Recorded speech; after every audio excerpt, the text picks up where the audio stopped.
Hey guys, I am back. It is 20 after 5 in the evening on Friday the 7th of January 2022. I'm coming to you from home, and normally I would be zoomed in to get the bow coming out from behind the trees, but the clouds are so cool right now. I wanted you to see those as well.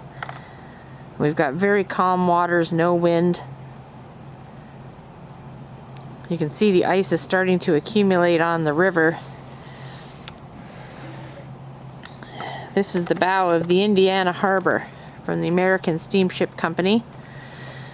They are downbound right now.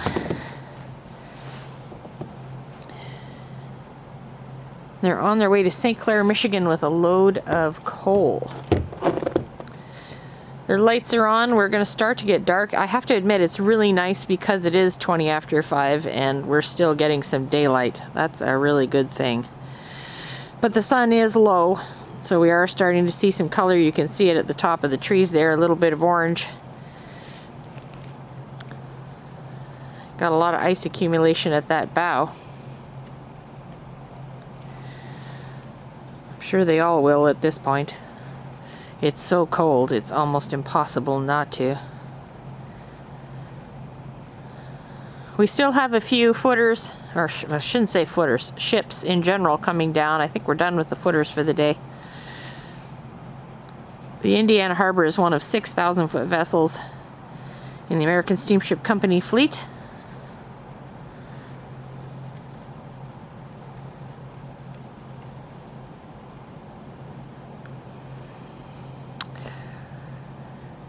Right now, I think the Lee A. Tregurtha is getting ready to go in the lock. Look at that, isn't that cool? Wow. Love those clouds.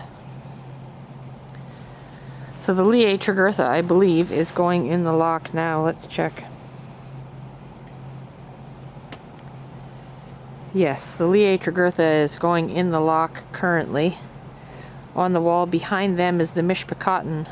They were actually supposed to be here in the Sioux, but there are already the American Mariner and the Saginaw at the steel plant.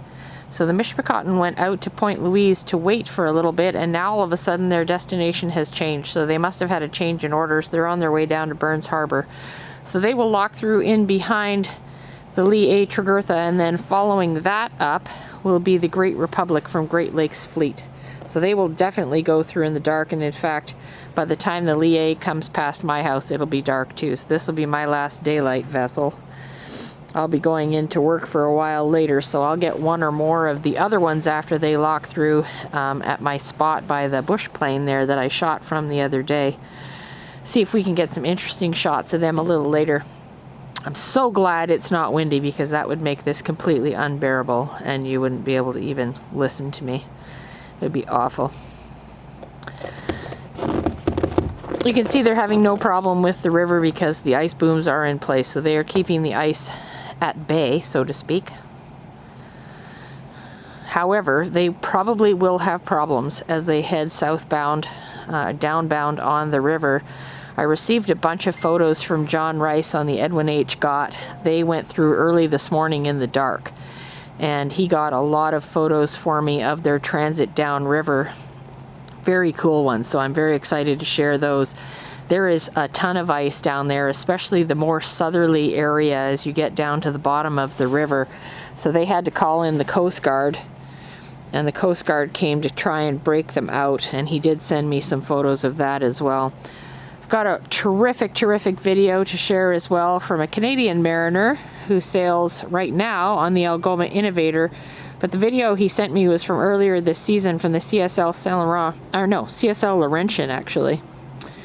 He was aboard there. He's a relief wheelsman, and he spends most of his time with the Innovator. He's a regular with them, but some Canadian relief mariners will go from vessel to vessel when the union calls and says you have a spot on this or this ship.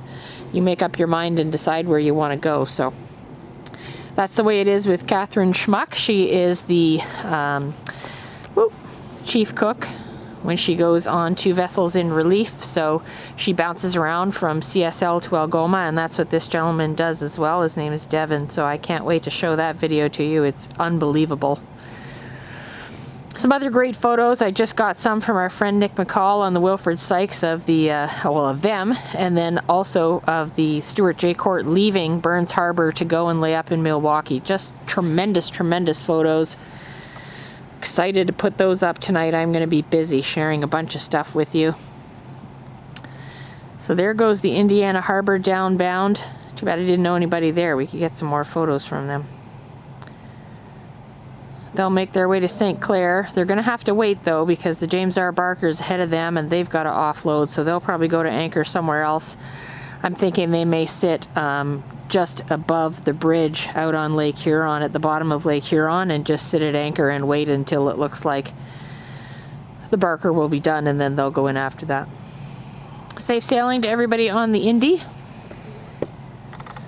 I will be back later with some more, guys. Take care, have a good one. Like, share, comment. As always, everything seems to be really popular on this page and we're growing like gangbusters. So keep it up. Talk to you soon. Take care and bye for now.